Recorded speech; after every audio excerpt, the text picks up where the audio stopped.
What's going on, everybody? This is veteran tattoo artist of 5 years, the assassin, Steve. We're here to get you information today to give you $1 million a week for your tattoo business. What do you Zero say? effort. What's your name, bro? I'm the other TikTok tattoo 2-year assassin. Wait. You're supposed to be somebody else, Oh, right? oh. I'm the Instagram agent. There you go, the Instagram agent and Buck hanging out. We're going to talk to you today about our policies and how we operate our business as veterans of the tattoo industry. Do you guys want to hear some of this and make $1 million a week with your 25 tattoo artists in your shop?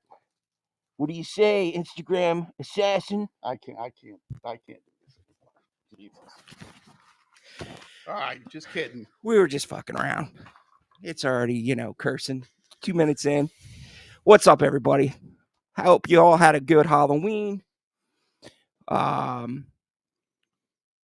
We did, as you can see.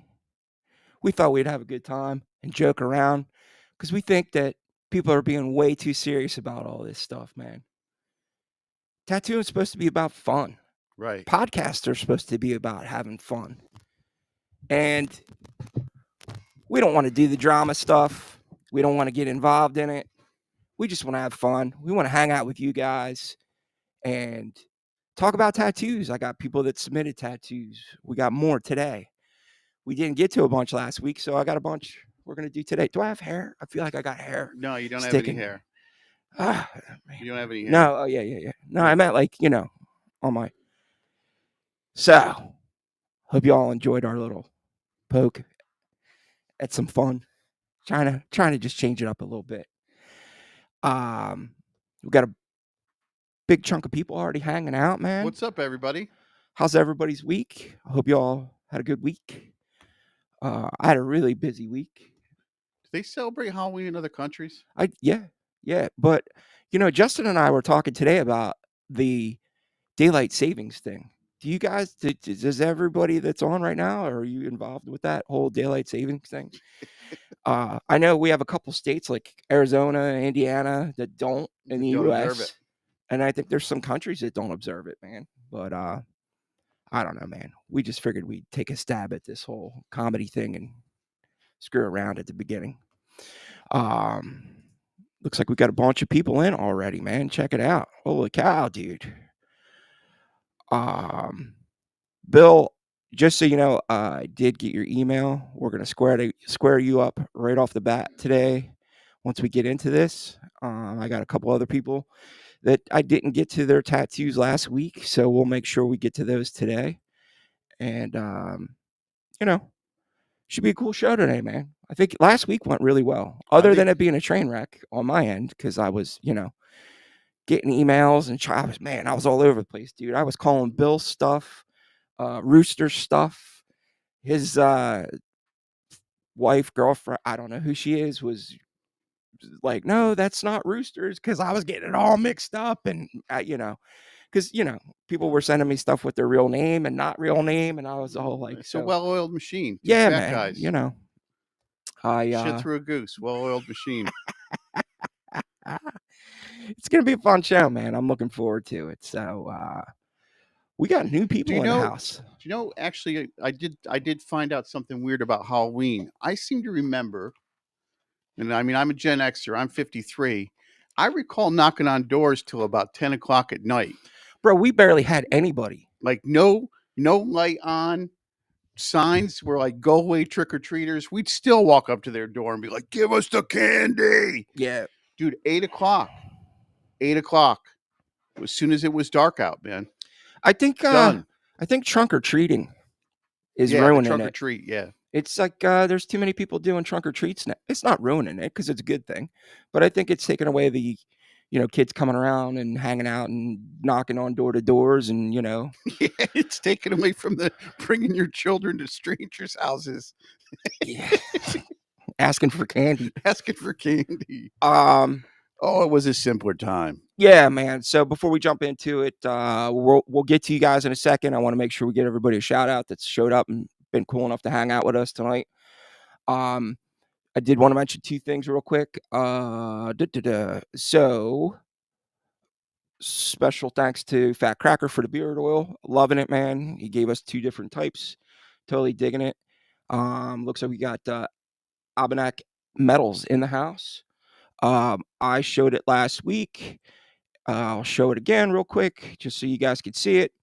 They are actually continuing on with their sale that they were having with the Lyle Hardy bars of silver. So if you guys want to get in on that, I know that we talked last week and said that it was going to be done by the weekend or whatever. Here's where you can get a hold of these guys. Awesome people to work with, super cool. We are not sponsored by them or anything shady like that. It's just it was a cool product that I really dug, and I bought one myself and wanted to share it with y'all. So they are in the house hanging out with us tonight. And they extended it, I think, till the 8th, not to cut you off, dude.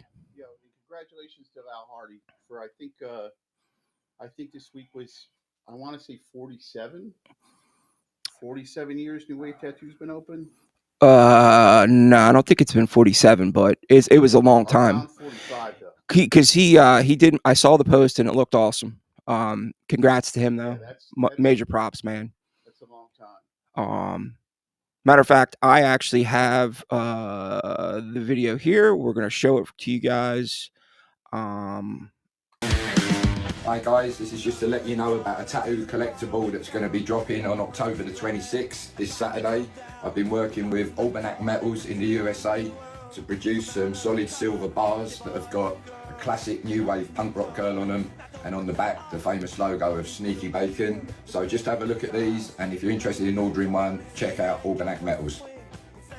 So these bars are 1 troy ounce of 999 pure silver. They come in 3 editions. And you can check out Almanac Metals for everything you need to know about them. So there you go, guys. Proved by Lyle Hardy. Legit, not a scam. Any seedy crap going on. If you want to buy it, check it out. To me, it's an investment, man. You can't ever go wrong with bars of silver or gold. So, and for the tattooers out there, there was actually had like a death in my family this week. My National Power Supply that I have been using for a long time finally bit the dust. Finally went to the great power supply heaven in the sky. So if you're a tattooer and you're watching us, I'm just curious, like what power supplies are you using? What power supplies do you like? So we got while we're getting people to comment on that, we got Bill O'Connell in the house. We're going to get to his tattoos here shortly. We got our moderator Nikki in the house. We got Gary in the house hanging out. We got Tom hanging out with us tonight. I'm trying not to say in the house because you reminded me last week. Next on stage, Cinnamon up for 2. We got Sarah, as always, our OG, hanging out with us. And we got another OG of ours, Chris. We got Luz hanging out with us, another OG. See, Sarah thought we were funny. She thought it was... it was funny? Yeah, man. She thought it was funny. Buck's idea. Buck's got to take credit for all that. Yeah, nah. We got Maud hanging out. Tobias, welcome, man. I think it's the first time I've seen you in chat, so welcome. As I said, Almanac Metals in the house, hanging out with us tonight. Got Drag. Hola, Drag. Another OG. We got Fat Cracker, as always, hanging. What's up, brother? And we got Gallery hanging out. And she said, love my dad's shirt. It is badass. So, yeah, I sent her dad a Tattoos and Review t-shirt. Nice, man. Yeah, man. So nice. I don't know if she wants me to say who her dad is, but Almanac, no problem, man. Thank you. Appreciate it. Like I said, not sponsored by Almanac Metals. We just wouldn't. It was a cool thing. I was like, you know what, man? We got to promote that, especially if it has something to do with tattooing. So, as our little skit implied, we are we're about having fun, man, and talking about cool shit in the craft of tattooing and some of the cool stuff that's happening right now. Whether it's conventions coming up or artists that we found that we like and stuff like that, man. Not here for any drama, so if you're looking for drama, you're in the wrong place. Yeah, and speaking of that, I went off on Pete Davidson last week, and later upon reflection, I was like, "What's Upon reflection, upon reflection?" I do reflect usually after a good solid rant. Um, I don't know why it bothers me. I don't know why it bothers me at all. I gotta wonder, like, what did the old heads think when my generation showed up and we were like, we had the thermofaxes, so we weren't using acetate stencils, we had pre-made needles. We had pre-made needles, so we weren't like spending hours with needle jigs. We weren't making it like everybody is always resistant to change, man. my generation's tattoo. It was so much easier than the people that came before me. Yeah. And and I had no idea. It wasn't until later on when I found out that these guys had that these guys were DIY and 90% of the stuff that I was filling out an order form for. Right. Well, I mean, that's part of it. Like I said, man, people are resistant to change, and I think that you are, you're one of those guys that you don't have any beef with any of the newer generation. You just call it the way you see it sometimes, and Yeah. sometimes it pisses people off, and sometimes it doesn't. But As long as they don't beef with me. yeah. Yeah. So Fat Cracker just said it was his daughter. So Nice. yeah, I didn't want to say on air, man. I didn't want to blow your cover, man. But yeah, man. So I had a cool interview with that chick Pim. Sorry. I can't hear that name without thinking about Ant-Man. Ant-Man. The Pim particle. I will say it didn't do as well as I wanted it to do, which is, hey, man, sometimes that happens. But what it did do was it actually got me some other people lined up that are pretty cool names, and you guys are going to be excited about those. Trust me. So they'll be coming up soon. I'm working on the Dana Brunson interview right now. I should have that out probably one day this week, if not by the weekend, depending on what my schedule looks like this week. And I'm really excited about getting that one out. And I got a couple other good ones already lined up that I just got to edit. And we got some really cool stuff coming up, folks. So if you haven't subscribed yet, make sure you do that. Hopefully we earn your trust and you go, you know what? I dig these guys, man. You want to jump into these and start knocking some of these out? Absolutely. We have to figure out how to. I have to. Tobias said we owe a lot to the humble doorbell. There you go, Tobias. Do you know, Tobias? I actually found one at a swap meet one time. And I don't mean like a new one. I have like an antique. I have an antique doorbell that if somebody broke into the shop, I could probably hurt them with it. Dude. And I do consider like whether or not to make a tattoo machine out of it, because it's a doorbell. I saw one actually that was at the I don't remember what table it was, but either the Baltimore Tattoo Museum guys or it was the Al Shifley Ohio Tattoo Museum guys. One of those guys had one. There was a doorbell machine, so it was really cool to see. Okay. I think we got this thing squared away where the audio actually works when we show pictures this week. Hey, man, I'm still working out the kinks, but we're gonna start off with Bill O'Connell because I owe him, man. I totally jacked up his stuff last week. Was calling it I thought it was Rooster's Tattoos, and I apologized big time for doing it, man. I owe you, bro. So. Hey guys, would you want to? Oh hell yeah, man! If you got a 4X fat guy size Almanac, I'm in. I'll swap with you. And Tobias said, "Do the doorbell." But anyway, going back to Bill. Yeah. So I want to make sure that Bill gets his stuff up there. I feel like we should start with him because he was the one that I completely jacked up last week. So let's get into it, man. All right, so Bill was nice enough to send some stuff. Now, I believe we talked about this last week, and Bill is in chat, so he might be able to, um, correct some of this stuff. But I believe this first one was from a tattoo artist in Colorado when he initially showed it or sent the email. I'm actually going to pull up my email real quick just so this way I can get to that.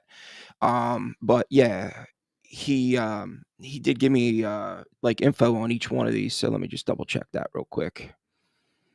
Go ahead. Yeah, so I was wondering if anybody saw any good Halloween tattoos this week. I did not actually. Scrolling through the gram. Yeah, nah, you know what? So he's got one in here. We'll get into that. It's he's got a Gil Monty one in here that he had. Some of these I had to resize because all right, so Lily Ritchie was Extra Ink in Cannon City, Colorado. So there's the first one of his. And then we had the next one where he talked about he actually went vegan like years ago but due to health concerns. So I wanted to put that one back up for him. And then we had this one here, and I'm trying to catch where this one was, and I don't remember. But this is a really cool one. I really like this one. I like when you see a pinup girl tattoo and the pinup girl's hot. You know what I mean? Yeah. I think that's when it works. Yeah, so the first one was definitely Old Flash, might be from the 50s or 60s by Lily Ritchie, artist at Extra Ink in Cannon City, Colorado. I don't remember on here where he talked about the girl crawling. Bill O'Connor did. So let's get into the other ones. Bill, if you're in, man, let me know which one that one is, the pinup girl. I like that. That's like a cool 70s. And then this one is, he said it was a freehand tattoo done by Gil Monty. In 1982, he did it freehand. And this is, he said, this is your Don't F with My Motorcycle Man tattoo. He started riding in 1973. So cool. I hope I did you some justice by getting it back on, man. Again, I appreciate the, He's vegan and he started riding in 1972. 1973. Yeah, he said he had to get vegan. He had to go vegan because of health issues. So makes a lot of sense, man. Next up is we're gonna do. Sarah said, "I love tattoos with tattoos." Yeah. Next up, we're gonna do Tom. So Tom did. He sent us. Tom Greaves sent us 2 tattoos. He said he made a comment about the Misfits thing, and then he has this one here. 2 cool little tattoos. I like the Crimson Ghost tattoo. That's nice. Yeah, I'm digging that for sure. I think Tom is in the house. I think he's hanging out with us tonight. The next up is a gentleman named Chris Ekstrom. I don't know if he's in here or not. Some really cool tattoos, and I'll tell you. He gave me some info about these. Jerry Hula Girl. Yeah. Yep. Couple nice Onis. Dude, they caught it with the blood. Yeah, I don't know if we're allowed to say that on air, but with the what? The blood hanging, and then the Don Rickles tattoos. So let me go back to this real quick because I'm fairly certain, and I'll pull up the email. At the top is Willie Nelson and Bobby Tyrell. Nice. Did that. And on his email, I believe he said that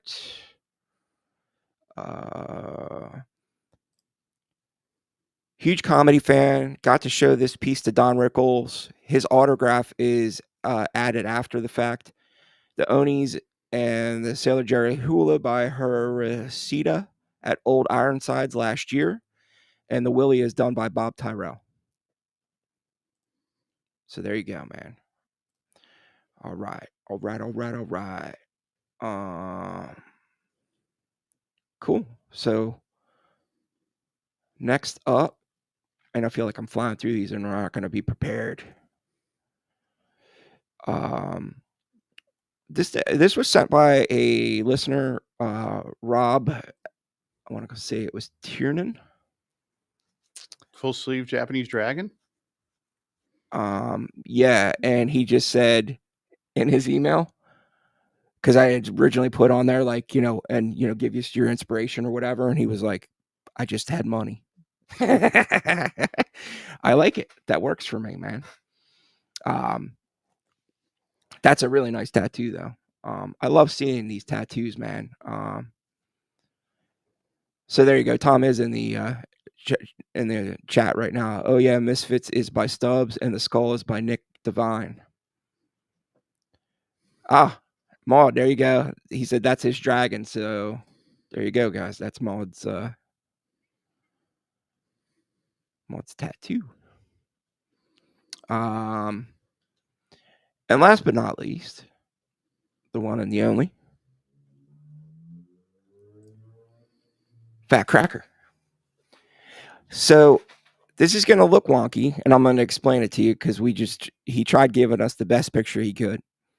This actually is the pearl diver on his leg. Oh, it's his leg? Was done by Chris Garver. And then Chris added all kinds of stuff later. And the tattoo was actually featured in this book. Mm-hmm. So that's the bottom left picture. And then we have some of that's the one panther on the one cheek. And the Black Panther with the dagger going through it on the other cheek. And then he was nice enough to send us the both cheeks view. It looks like a mugshot, dude. Did you get that at the county? And then he did a cool eye tattoo, and he said it was a little blurry because he had to actually pull this off of Miami Ink episode, and I had to do it as a screenshot. But there's both of his legs. So some really cool work, man. I mean, dude, that your leg work is amazing, bro. That's good stuff. And then we got the panther on his I guess that's his right hand. And then we got the bunny with the dagger going through its head on the other hand. I looked for it, I couldn't find it. So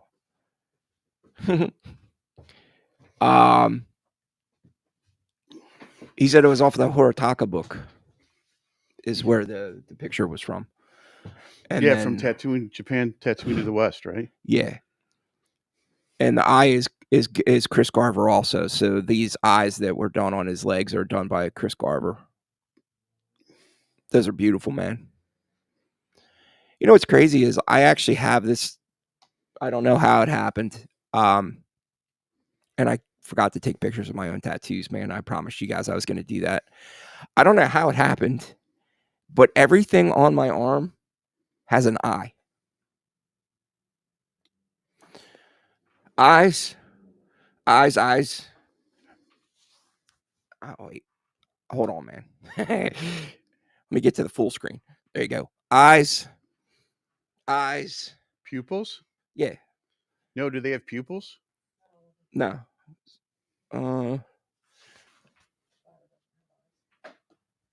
Actually, you can't even see it. I only see the only thing that's not is that doesn't have a eye on it. And then on this arm is the tool eye that you did for me, the Alex Gray eye on my elbow. I got an Alex Gray piece up here with the all-seeing eye above it. And then I have the Day of the Dead mask chick with my nasty scar from going down on my Harley. And I can't show that. I got a green man on the inside of my forearm. Anyway, I'll post a picture, man.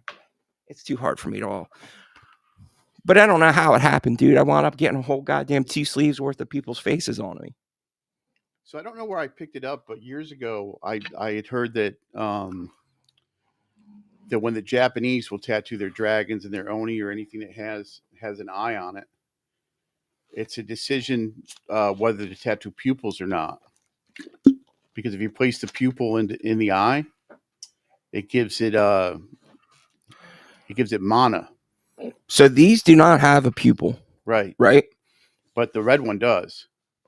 The red one on the back has pupils. Yeah. So that has. And then I believe that. She has pupils. Right. So I mean, I don't know. Is that cool?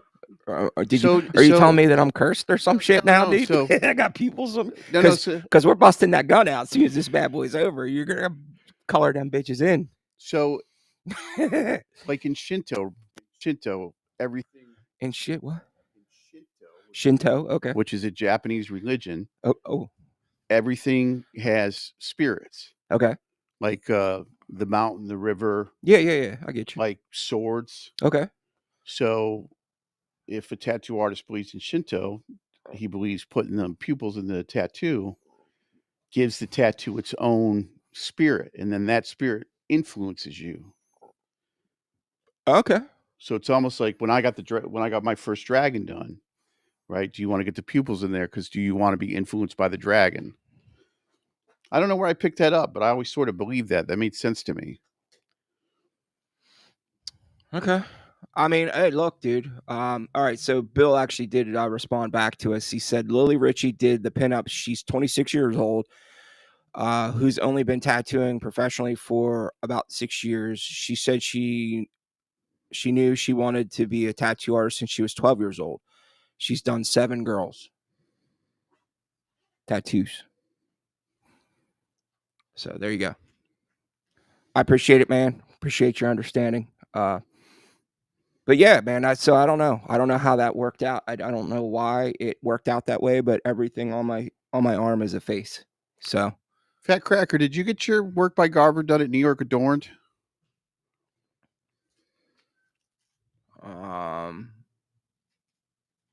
No, probably in Garver's apartment, right?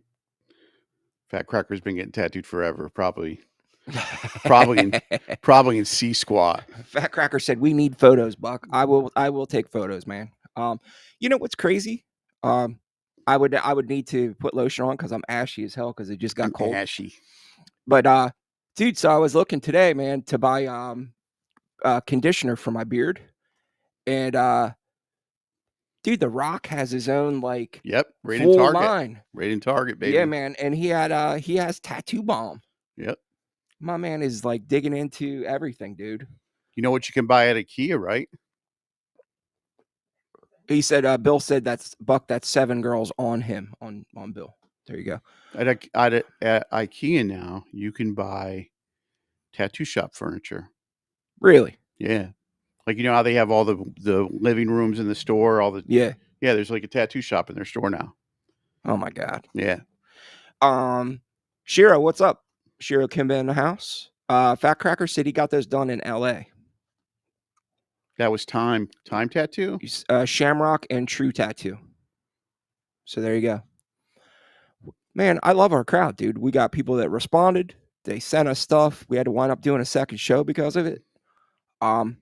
Totally digging it, man. That's awesome. Any power supply responses yet? Did not. Yeah, bummer. Fat Cracker said he moved to LA before me. I looked him up in LA. I gotta.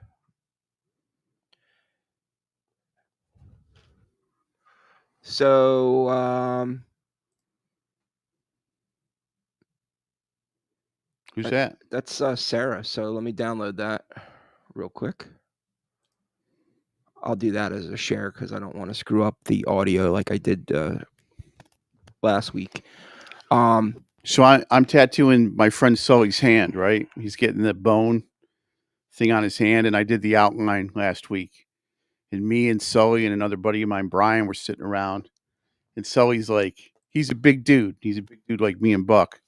And he goes, what do you think if I get numbing cream for my hand You know, he's like, "Do you think that'll make me like a coward or a pussy or whatever?" And I'm like, "Dude, for your normal customer, no, I don't have an opinion one way or the other. But you're a big burly biker dude, so yeah."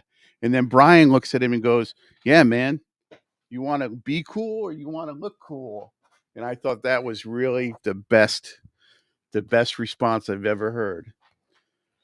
You want to be cool or do you just want to look cool?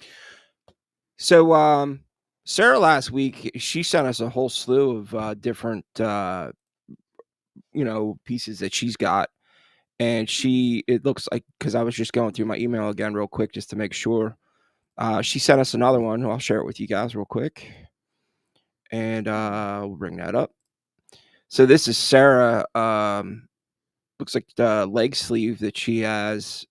It's her full leg. I think last week that we only got to see like a couple Yeah, she pictures of sent it. pieces. So there's her full leg, which is cool, man. Looks really cool.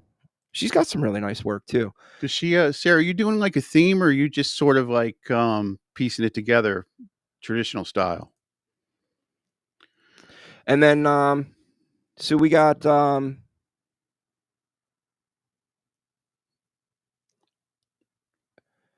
Pith Crew said more Shinto info, please. Okay. We got another latecomer sharing a tattoo, and let me.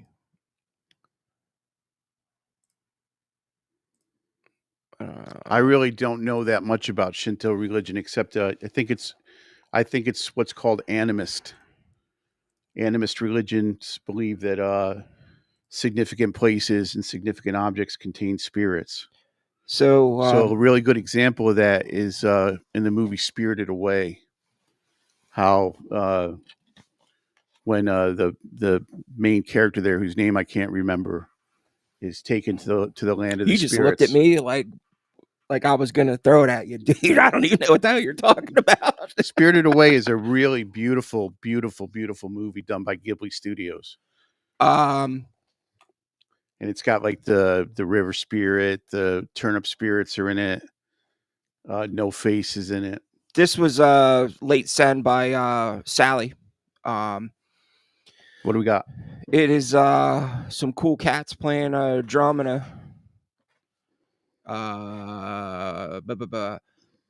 she is part of a drum circle in Colorado. I had these done because I love didgeridoos and djembas. Didgeridoos are the ones that are like. The artist is Lily No. Ritchie at Extra Ink in Cannon City, Colorado. No, yeah, right. They're not the ones. They're the what? I don't know, man. Didgeridoo, I don't know, bro. They're Australian. They're yeah. But you're asking me, and I'm like, I don't know.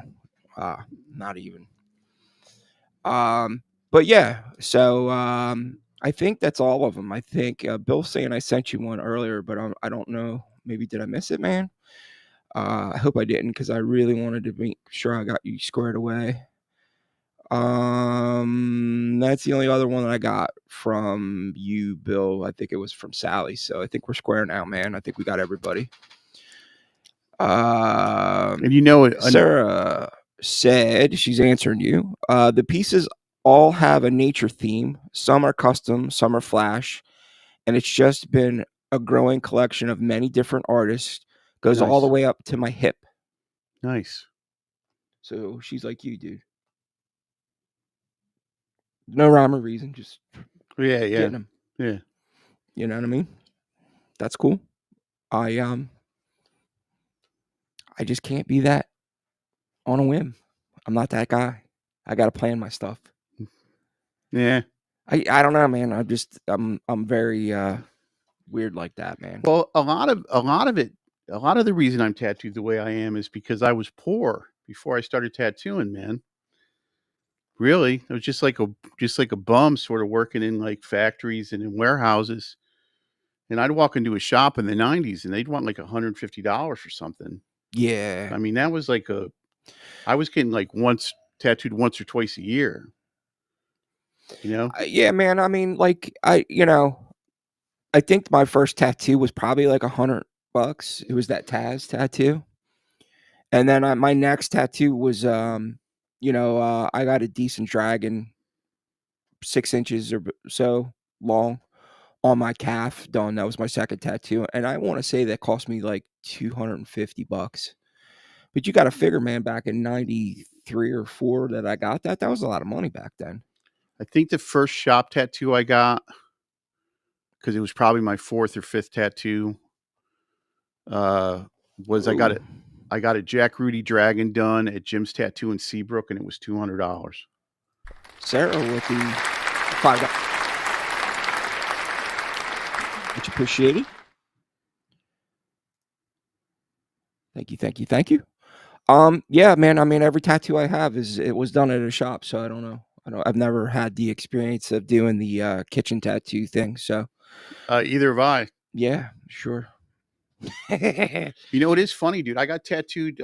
This dude, Ralphie Boy, he was from a band called Associate, like a crust punk band in New York, and he brought me to this guy Darren's house. You're just gonna throw crust punk out there, like, what the hell is that? You know, like crust punks are like the filthy punk rockers that you see, when you go to the city. Okay, They have like they had their own genre, their own little subculture. yeah. Really? Yeah. So Ralphie actually ran a record label called Squatter Rot, and I knew one of the bands on there, Public Nuisance. And he brought me to this dude's house, and the guy that I got tattooed by ended up being Darren Rosa from Rising Dragon. He has last I knew he had 2 or 3 shops now. Okay. But yeah, he was just a humble. Hey, man, I don't really have any, man, kitchen magician and basement blaster. That's what Fat Cracker just said. Yeah, dude. Look, man, I know that there's people that start off that way, or there's people maybe between shops that wind up doing that or whatever, but I don't know, man. I just, this day and age, dude, there's really no excuse for you to be doing that. Back then, maybe, not so much now. So years ago when I worked in Jersey, so I worked in Burlington County, Jersey, and there were probably 3 tattoo shops sort of in our area around Fort Dix. And then there was a guy named Miami. In Miami, he'd been tattooing in the area. He'd been tattooing long enough to where he was probably tattooing the kids of the people that he started when he first started. So he was a veteran. And he worked out of his house. And there were times, man, like when I would get hacked, because New Jersey's really locked down as far as like legislation when it comes to tattoo shops. There were times when I thought he's really, he might have the better idea.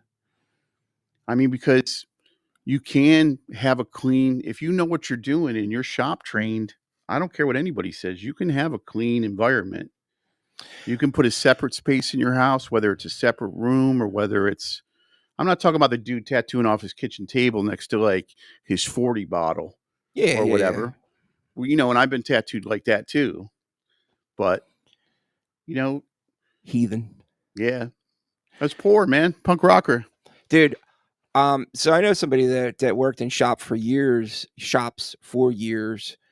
and he wound up tattooing out at Sturgis and a bunch of other different places. He got to the point where he actually created this like mobile tattooing. He bought a little short bus, and then he turned it into a mobile tattoo. And it reminds me of like when I was a kid, man, like our little county fair, dude, there used to be an old guy that would set up every year, dude, to tattoo. But I mean, man, like that was not a good place to be getting a tattoo, dude. I mean, so that guy's tattoos, yeah. I mean, in Japan, right? Prior to the sort of the new, I mean, I don't think shops were in Japan until the 2000s, probably early 2000s.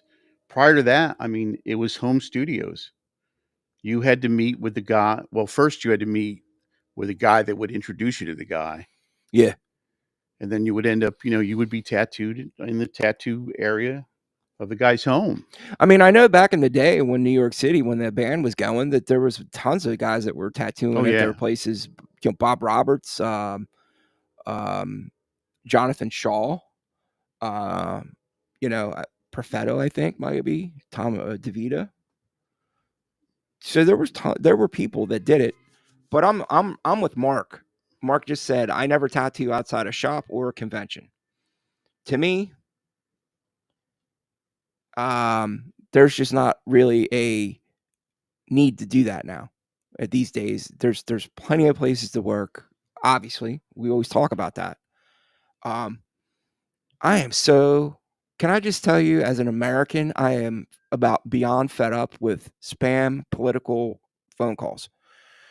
Anyhow, So my girlfriend had this great idea, and I told Buck about it earlier. She said you should memorize what the the ad campaigns say about their opponents. Like Bob Casey, he's a senator in Pennsylvania. He lies to seniors, so that when the Democrats call me, I can be like, I don't know. I heard that Bob Casey lies to seniors. and I'm a senior. And then and then like when the Trump people call you, I don't know. I heard Trump's going to do a national sales tax, and he just favors billionaires. Tobias, there you go, man. Thank you with the super chat. Tobias, video game controller hobbles along unhappily with a broken arm. There you go. So Mark said, I read that one. Nikki said, I got tattooed at someone's house, but he had a basement in his house set up as his studio. His name was Miami. So there you go. Wow. Yeah. Dude on the left telling real life experience and giving history, has cool cultural insight, but the boomer with the white beard sucks. All right, my man. Thank you. Appreciate that. Am I the boomer with the white beard? I am. That's cool. Who said that? I don't know. Some Wuhan fish dude. But I mean, I'm not a boomer, but go ahead. I mean, I guess we. I got nothing to say. You got nothing to like. You don't want to say tell this dude to go fuck himself? Nah, man. I mean, look, dude. If he, doesn't Like why? doesn't respect my opinion or whatever, that's fine. It is what it is. He does not. He knows nothing about me. So all right, he dude. just showed up. I won't tell him to go fuck himself then if you won't. There you go, man. Fat Cracker with the $10 super chat. Hippo character going really fast on his chair, propelling the chair across the room. I don't know what the hell that was about, but okay. We've never discussed this ever. Go ahead. What are we going to do if we get? What do you want to do if people troll us? Nothing really. You just want to let it slide? Nah, man. Dude. I'm not going to give anybody time.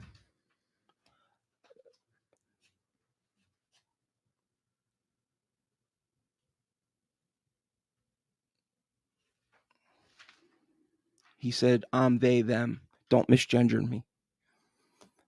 Okay. Here we go. Tobias said, buddy of mine is an Irish traveler. His name's Gypsy. We've been pals for over 20 years. He got a tattoo for his 14th birthday. So when I interviewed Pim, she was talking about how she got started in the business by a English gypsy, ironically enough, that was a traveling tattoo guy. He had a van set up, and he would go around, and that's where she started to try get into it. And then when she went to Gibraltar or whatever, she wound up working in her first shop. So I don't know if that's something that happens in the Europe, if they have more of that traveling tattoo people. I know here in the United States back in the day when there were carnivals and circus, they all had tattoo guys that would travel with them. Burt Grimm, Stoney St. Clair, Paul Rogers. Yeah. I mean, there was tons of guys that would travel. You ever hear about that thing in Florida, the carnival cities? How there's Florida towns where the carnival guys would go for the off season, like they would be more or less empty, and then for 5 months out of the year it would just be like, and they would just be living like as people, but there'd be like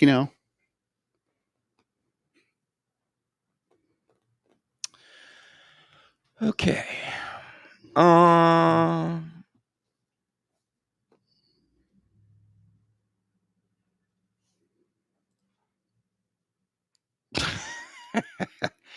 Mark said, "Effing consumers always have an opinion. I call them piss inferiors." listen, if you're going to insult me, right? If you're going to all right, I'm the one that got insulted. I'm not okay. Buck. Listen, if you're gonna insult us, at least be fucking funny about it. At least be creative, right? You want to pick on me? At least don't be boring, You know what, man? because we can have fun with that. I don't mind. The boomer with the white beard. So, Who thinks we should? Sarasota was known for that. Sarasota, Florida. Yeah. So Chris just said that. Who thinks we should change Buck's name to Boomer with what? BWB. The BWB is in the house. So Tobias said, "I can tell you this: the U.S. correctional tattoos are infinitely better than the British." Really? Okay. I mean, you got to figure that the Negretti, Jack Rudy, Good Time Charlie, all those guys were basically basing the black and gray work that they were doing in the, what was it, the 60s and 70s. That was all based off of correctional facility tattoos. Because there was a thing in the California prisons that the Chicano inmates would do, and I might mispronounce this. If I'm mispronouncing it, you can tell me. It was called Puano, and they would decorate envelopes and handkerchiefs, and they would use pens, and it was like it was all pointillism. It was all fine line pointillism, and then that art form, the Puano, informed their tattooing. And they were using like single needle, it was all fine line single needle stuff because they were using guitar strings. It's not like they were, it's not like you could order out to get some mags. But if you see if you ever are, doing the random Google thing and you see some of the envelopes and the handkerchiefs, man, just beautiful. Like when you got time, Tom just said, "Got your first haters. It's a sign you're going places, guys." The BWB. The boomer with the beard. You know what's funny about that is he actually knows nothing about me, which is, Yeah, nobody. You obviously don't know that Buck is really just 23. Yeah, he just has that. He just has. I just didn't age well. He just has that weird gene thing. Yeah. Yeah. Bill O'Connell just said Freddie Negretti, black and gray. There you go, man. I mean, yeah, Negretti's he's the real deal. Justin's Fat Cracker said Pinta Tinta. Pinta Tinta? Yeah.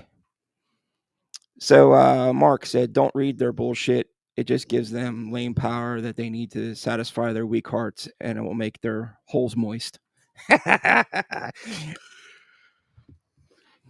Mark, you're the man. Yeah. Well, Mark, tell us what you really think. Anyhow, yeah. So no. All right. So just it's as a matter of policy. It's just not even worth it to let them have airtime. We got moderators for that. So. But thanks for the compliment, by the way. Yeah. Thanks for saying that that you know your shit. That I'm interesting. Preaching life stories. Shinto.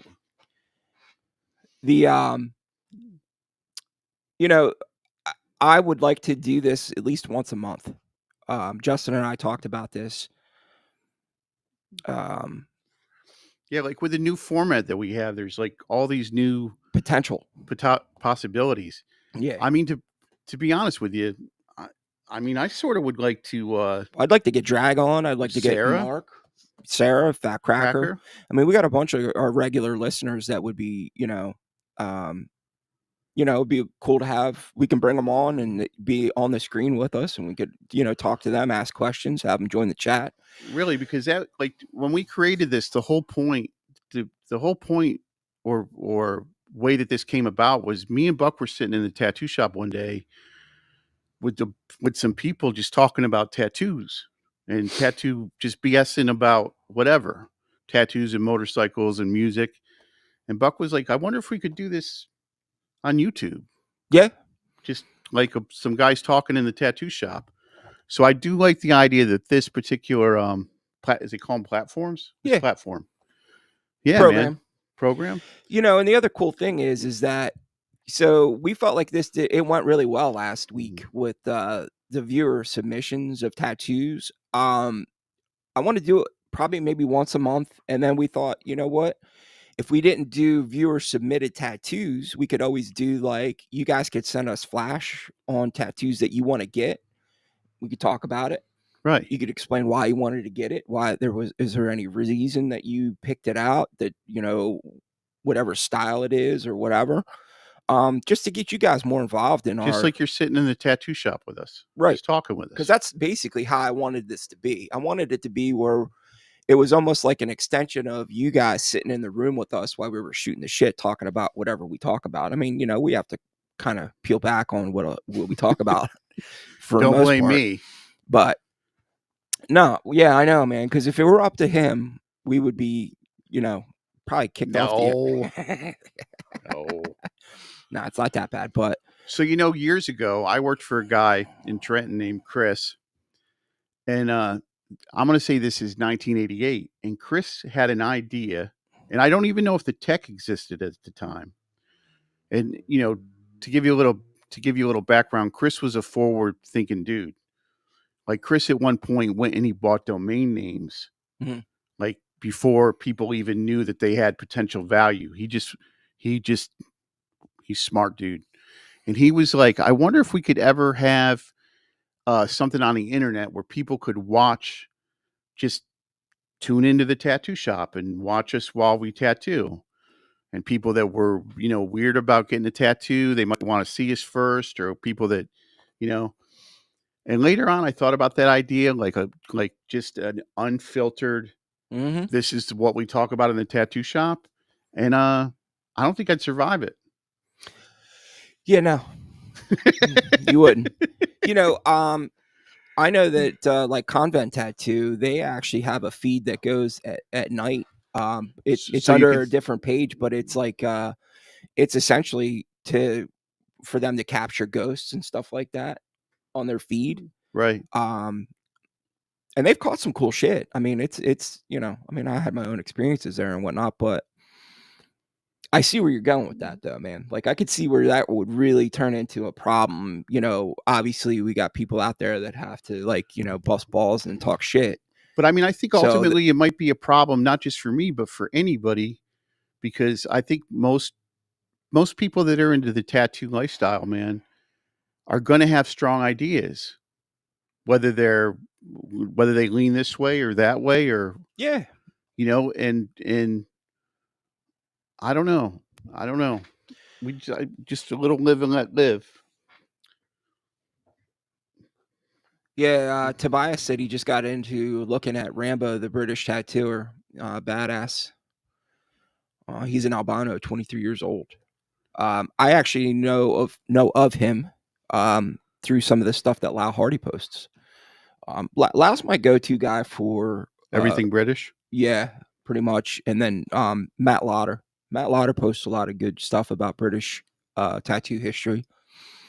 And then on Instagram, I also follow the Bristol Tattoo Club.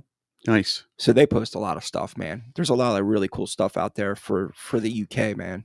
I mean, their history is just as deep as ours. It's just not as publicized, I would say. Yeah. I mean, they got the like Burchett, Sutherland. There are people out there in the UK that are very well known, obviously. Or maybe we just don't know about it less because we're skews. American. Maybe if That we could be it. maybe Right? if we were British, we'd be more conversant in it. But I feel like American tattooers, though, Tom Sutherland. are like more out front, like pushed out front, and maybe it's because it's it could be our asinine U.S. thinking, right? Me and Justin talk about this a lot. Like, you know, when you're a kid, you're brought up to be like, oh, we can beat anybody. We're the toughest. We're this. We're that. And then as you get older and you realize it's just like the whole thing when you're like a kid and you know you got the dude that thinks he's like the badass in school that can take anybody, and then one day you find somebody that's going to whoop his ass. It's the same mentality. So I think we get stuck on that sometimes where we're like, oh, it's about the U.S. It's about the U.S. When in reality, the UK has just as much tattoo history. Actually, they have more than we do. I'm going to say no. I'm going to say just because of our size. Okay. Just because of, I mean, how many United Kingdoms is the United States? 3, 4? Oh, you're talking about on size? Yeah, that's what I mean by size. Maybe. My crushed souls. I'm in the mentors. I've banned it from countries over the words. Face all. So, yeah. So Mark said he'd be down for jumping on. Tom said, as a Brit, it seems hard to find stuff on the British history. Doesn't seem as well documented. Here, give me 1 second. There are books out there. There are definitely some books out there. You know, there's a couple books on Burchett. Actually, there's 2 that I can think of off the top of my head. So there's definitely some history out there, books that you could read. So I think this book was put out by the Amsterdam Tattoo Museum. It's called Tattooing by Rich Mingus, and it's basically just a photo. It's kind of set up as a photo book, like his personal scrapbook. So if you want, I mean, this is a really, really good collection when it comes to British stuff. There you go. I mean, and you know, there are quite a few tattoo historians in the UK. Lau Hardy being one of them. That are really trying to push the whole history of it, and maybe that's part because of our history is so deep here in the US and celebrated. You know what I mean? From Wagner forward. Do you know what is an interesting connection there? Is that our maritime tattoo tradition is taken directly from the British tattoo tradition. Mm. Like, so the swallows, the pig, the rooster, anchor, full-masted ship. So Tobias just said, I think British tattooing has the benefit of the days of the empire where the sailors literally saw the world. And then he said, the different rules and meanings of old maritime tattoos are awesome. So yeah, I mean, that's basically what Justin's saying is we borrowed from them. Yeah, almost absolutely. all of that stuff. Chris said, I'd like to know about Justin's library. It's pretty in depth. There's quite a few stacks of books over there. Fat Cracker said, good recommendation, Justin. Yeah, Mark said European tattooing goes way back before we were a country. Yeah, I mean, it's obvious that it's older, but I think as far as the celebration of it, tattooing as an art form or whatever, somehow, some way, I feel like the U.S. kind of just kicked it into overdrive at some point. Tobias said, what was that book called? It's called Tattooing. Here, show him again. Tattooing Rich Mingus, a photo collection. There you go. And it's put out by the Amsterdam Tattoo Museum. Let me see if I can. Which is no longer a thing, right? Yeah, it was Hanky Panky's. Yeah, Hanky Panky has shut that down. That- Mark said books. What are these things you call books? Oh, look, it's signed. Is it? Holy shit, it's signed. Let me see. Oh yeah, it is by Hank. I'm, You didn't even know it? you know, Okay. There you go. dude, there was a time. I mean, there was a time where if it was a book, I was had to have it. Bill said the late 1800s tattooing in England for the upper class, especially for women. Yeah, so I've talked about that on a couple different episodes where the that has kind of ebbed and flowed where, it's gone through the upper class, lower class, upper class, lower class, and I think we're at a point now in the world as it's an everybody class. I don't think it's either or anymore. I think that there's still the stigmas out there of people that are tattooed, work stuff and whatnot, but the days of I mean, I think in reality we've hit peaks and valleys because you had 1800s where it was like royalty and whatnot that were getting tattoos. Obviously, the poor couldn't afford them. And then in the 60s, 70s, it was the low of, dregs of society, so to speak, that were getting tattooed. So, I mean, it bounces. It goes. I mean, aside from like the pickish tattooing and the the pre-modern, or not pre-modern, but there was even a tattoo tradition in the Crusades. Mhm. The Crusaders would get crosses tattooed on their foreheads, and people would get tattoos of different shrines that they had visited, pilgrims. There's some of that stuff in the Modern Primitives book and what Hanky Panky put together. Right. Did was I right about that though? About the tattoo museum in Amsterdam is no longer? I don't know. I believe it's closed. But I know that the Tattoo Heritage Project, which I said I would make sure that I mention whenever I could, is in full play. They are doing all kinds of different auctions, different prints that are being offered up by different photographers and artists. They have artists that are doing flash shirts. They are really, really, really trying to collect money to get that put together. From my understanding, it's going to be based out in Long Beach, California. The actual museum itself. Yeah, it's Carrie Barber's, right? No.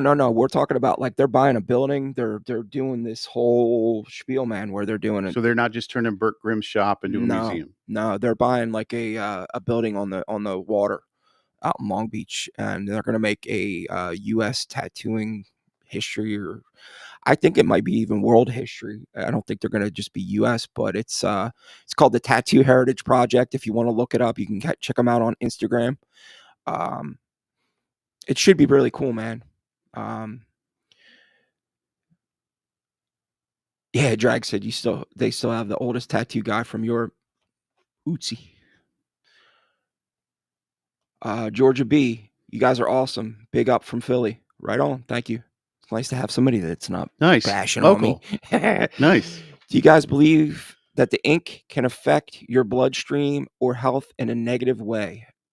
I'll answer first. I don't think so. I don't think I've ever seen anything proven other than the fact that, if you're using dirty needles or dirty stuff, that might,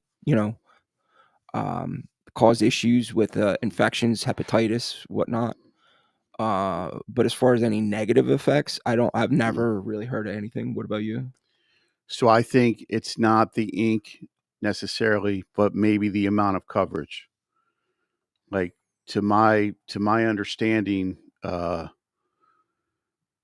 because your skin releases, it's your largest waste releaser. As a single organ. Mhm. You sweat out an immense amount of your body's waste.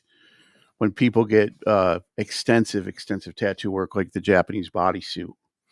But are you talking about like in one session? No, I mean in their life. If In their life, if they okay. get completely covered. Okay. from ankle to wrist to neck and get the bodysuit done, they're basically taking the dermis and placing a thin scar over the entirety of it. So it would make sense that that might, from what I understand and from what I've read, if anybody's conversant in Japanese tattooing and they want to say something different, please. The saying is that full body tattooing might shorten your life a little bit, but it improves the quality of your life immensely. There you go. But I'm not talking about, I'm talking about full. Like, what's the dude, Missing Link or whatever? The dude, the puzzle piece guy. Oh, well, Enigma. But even even Enigma, that's not even that, because he in the puzzle pieces, a lot of them are hollow. Mm-hmm. I mean, when you're talking about a Japanese full body suit, I mean, that's everything's covered. Everything's covered. Okay. The density, I guess the density is what might have a negative effect. And then if you get your ink from Joey's house of like tattoo ink, right? If you get your ink from, use your brain. Yeah. Well, that's funny enough. Drag just said that. And he said, yes, it can. Dirty work, self-mixed ink. It can heal too, depend on the tattoo artist. So that's what I'm saying. I mean, I think that there's obviously, the normal stuff that you hear about, getting infections and whatnot. But as an overall thing, I didn't really feel like I've never heard of anything where people got like sick from. No, not from just being tattooed. So Nikki, our moderator, stepping up to the plate. Amsterdam Museum has closed as of 2023. That's what I thought. I could have swore I heard that conversation when I was down in Norfolk.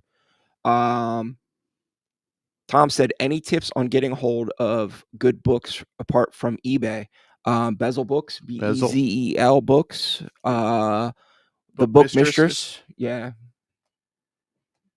I can't think of anything. I mean, they're the two, right? Yeah.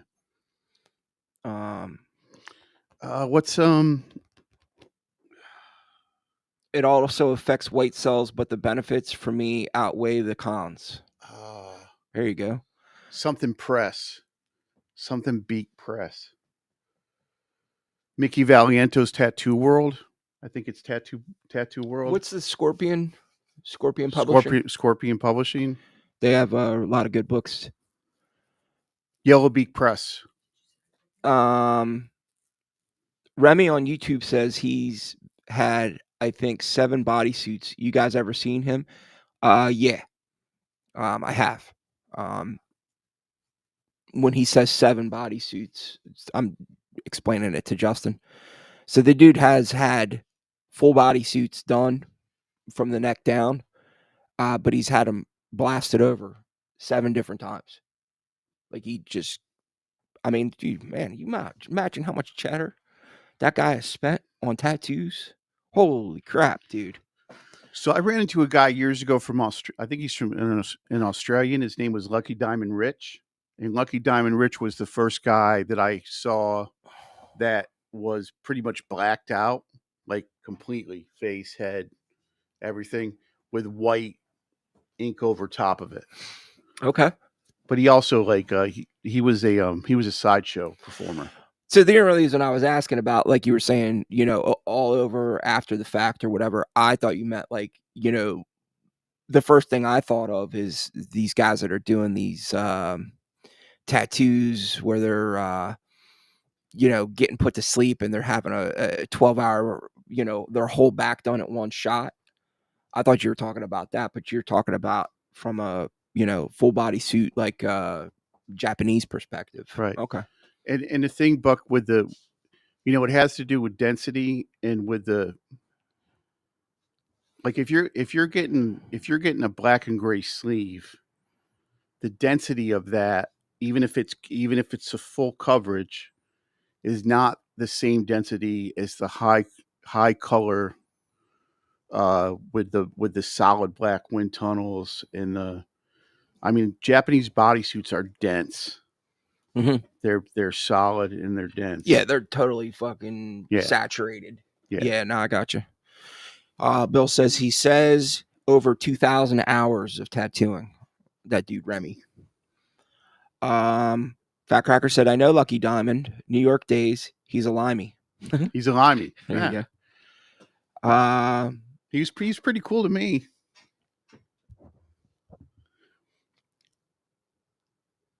Remy says he did 62 sessions on his right arm.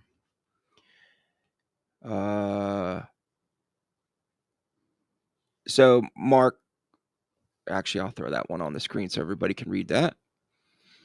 Mark Cracker, said, did you ever meet Hickey Pakey? Just out of curiosity.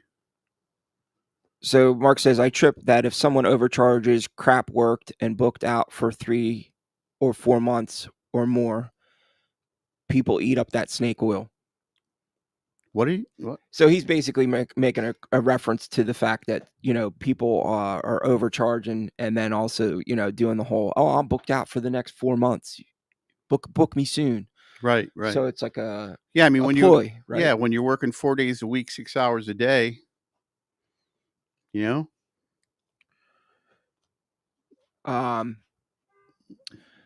But he's sorry, I was sidetracked dealing with customers.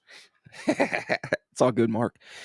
Anyhow, man, we appreciate you guys coming out. I hope you enjoyed the show. Hopefully I have a cool topic for you guys next week.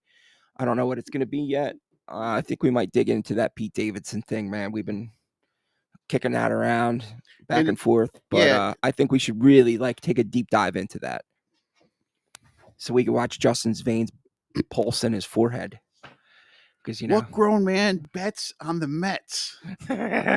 So we at one point had actually kicked around the idea of doing like a little book thing every now and then, like looking at, you know, some of my older books or whatever. And we could do that.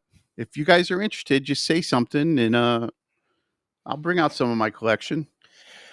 Yeah, man, I'm all for it. I am all for doing whatever you guys would be interested in. I mean, this is really about you, the viewers, not what. I mean, me and Justin could sit here and talk about whatever the hell. I mean, it doesn't matter. But we need to make sure that you guys are interested and want to be involved.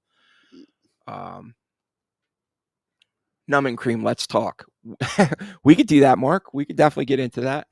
Do you want to be cool or you want to look cool? We could do that on an episode, man. Talk about numbing cream. Man, you want to talk about waking up the dragon, dude. Yeah, dude. We'll have all the she, they, them people in here busting balls. So that should be fun. Oh. We could do that, though, if you want to do that. Dude, I'm all about it, man. I'm all about it, man. Yeah. You know, I got... So we got a bunch of people who said yes to the book, so we could definitely do that. You know, Buck and I were at the Asbury convention one time. This is sort of a funny story. And I got tattooed by guy from High Standard Tattoo. The Rev, right?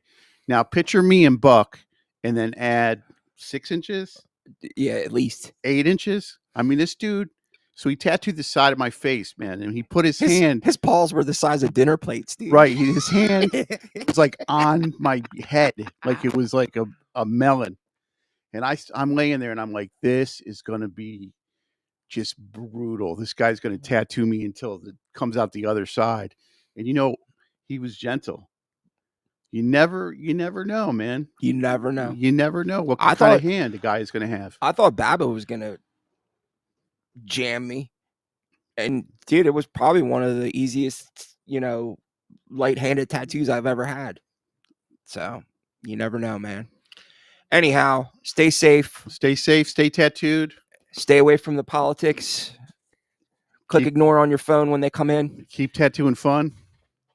And keep tattooing fun. We're about having fun, man. These assholes want to come in here and stir the pot. Let them. We'll boot them. Peace. See ya.